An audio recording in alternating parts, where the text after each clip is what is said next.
Deus falava com eles, eles se arrependiam, Deus falava com eles se desviavam e Deus castigava.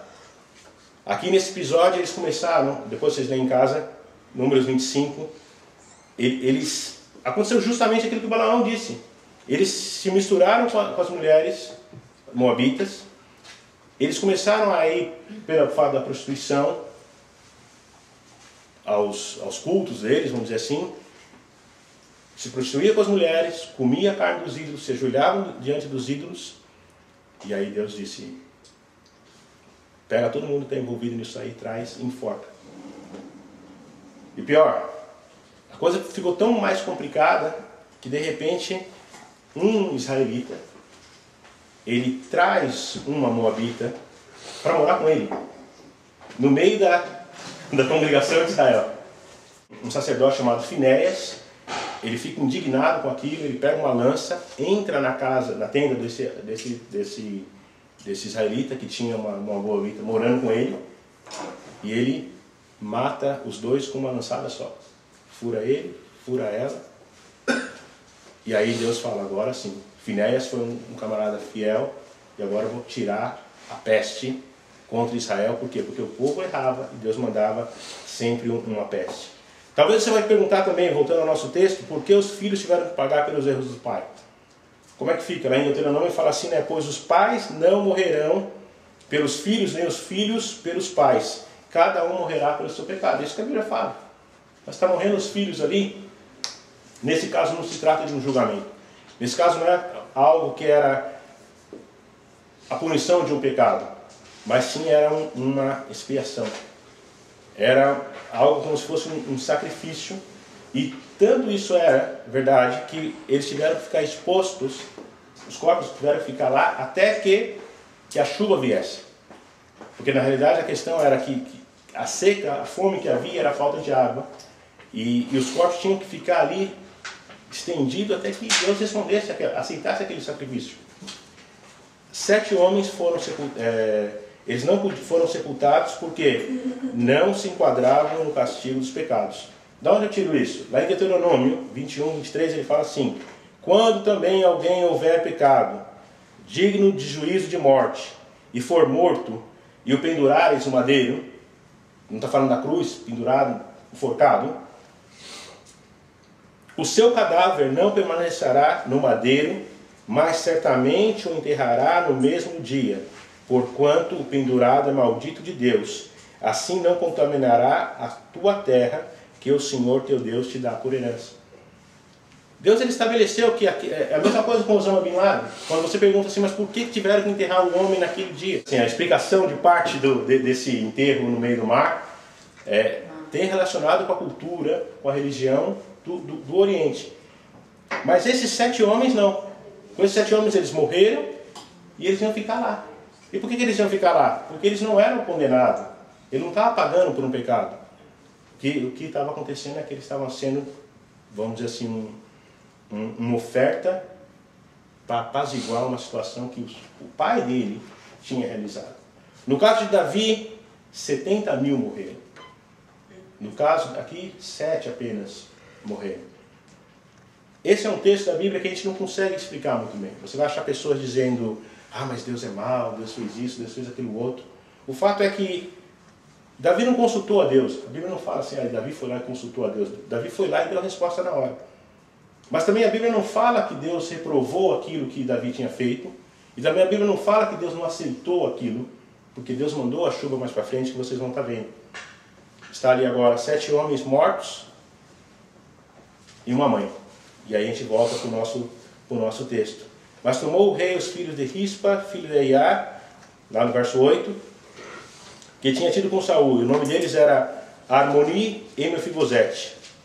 Como também os 5 filhos da irmã de Mical, filha de Saul, que tivera com Adriel.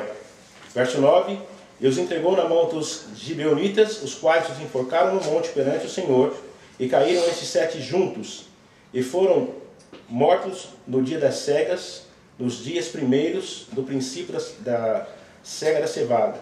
Então Rispa, filha de Aiá, tomou um pano de silício, um pano de cinza, e estendendo sobre uma penha, uma pedra, desde o princípio da cega até que a água caiu sobre os corpos deles. A explicação de que aquela mulher tenha ficado ali esperando e guardando o corpo deles era de que até que Deus respondesse se ele tinha aceitado aquele sacrifício ali ou não. E por que essa mãe ficava ali? Por que aquela mãe ficava ali até o dia que a água caiu? No verso 11 ele fala assim: e foi contado a Davi o que fizera Rispa, filha de Aiá, concubina de Saul. Essa mulher ela ficou ali acampada, não foi 5 dias, ela ficou acampada 5 meses aproximadamente, desde o início da colheita, que é entre fim de março e começo de abril, até mais ou menos outubro, quando a chuva realmente vinha. E ela ficou ali guardando os corpos, de dia e de noite. Ela ficou ali como uma mãe, guardando o filho morto. Não só o filho, mas também o sobrinho. Todo aquele tempo ali, acampada, até que Deus aceitasse aquela oferta. Até que Deus dissesse assim: bom, eu aceitei esse sacrifício. Assim ela deixou claro a todos que seus filhos não morreram por qualquer pecado que houvessem cometido. A preocupação dela era essa: meus filhos não morreram por causa disso. Meus filhos não fizeram nada errado. Meus filhos, eles morreram por causa do quê?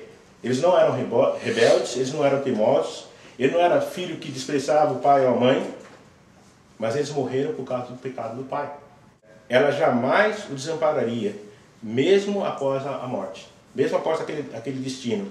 Uma mãe ali, dia e noite, cuidando dos corpos, aguardando a resposta de Deus. E aí vem aquela questão: filhos mortos. Quantas mães, eu não sei se você já foi um filho morto com a sua mãe, mas quantos pais falam assim: ah, esse aí para mim é morto, esse aí nem liga. Tem os pais que são meio radical, assim, que judia, né? Ah, meu filho morreu para mim, não liga mais para mim, não fala comigo. Tirando essa situação, que às vezes é mais um sentimentalismo das mães, existem realmente filhos que morreram com as mães. Existem filhos que se entregaram aí na droga, existem filhos que vão por um caminho totalmente contrário àquilo que a mãe acredita. Mas mesmo lá com o corpo morto, a mãe ela segue ali, se for uma mãe cristã principalmente, ali orando. A mãe que não é cristã, inconscientemente ela faz isso, mas a mãe que é cristã, ela está ali dia e noite, pedindo a Deus que Deus responda a oração e que preserve aquele corpo morto até que Deus dê uma resposta para a oração dela. Protegendo das aves que vêm durante o dia, protegendo dos animais que vêm à noite, através do quê? Através da oração. Essa mulher ela ficou ali 5 meses, guardando os corpos. E a Bíblia diz assim que até que a água caiu sobre os corpos dele. E quando aquilo aconteceu, foram lá e contaram para Davi. O Salmo 42 não foi escrito por Rispa. O Salmo 42 talvez Davi tenha olhado para a vida dela. E eu imagino essa mulher ali dia e noite. O Salmo 42 no verso 3 ele fala assim: as minhas lágrimas têm sido o meu alimento de dia e de noite, porquanto se me diz constantemente: onde está o teu Deus? Às vezes a gente olha assim para as mães da gente e elas estão lá chorando, literalmente chorando mesmo, não é resmungando não, chorando. E a gente não entende. Só a mãe que sabe o que é isso. A gente não entende. E ela está lá chorando e diz assim, e as pessoas falam: mas onde está o seu Deus? Quem vai dar uma solução para aquele seu filho? No verso 4 ele diz assim: dentro de mim derrama a minha alma, ao lembrar-me de como eu ia com multidão, guiando em procissão à casa de Deus, com brados de júbilo e louvor, uma multidão que festejava. Ela vai lá atrás e lembra das crianças que seguiam ela, que estavam felizes com ela, e agora cresce e vão por aí. E ela fala: puxa, dentro da minha alma eu lembro disso. 5. Porque está abatido a minha alma, e porque perturba dentro de mim. Espere em Deus, ainda o louvarei pela salvação que há na sua presença.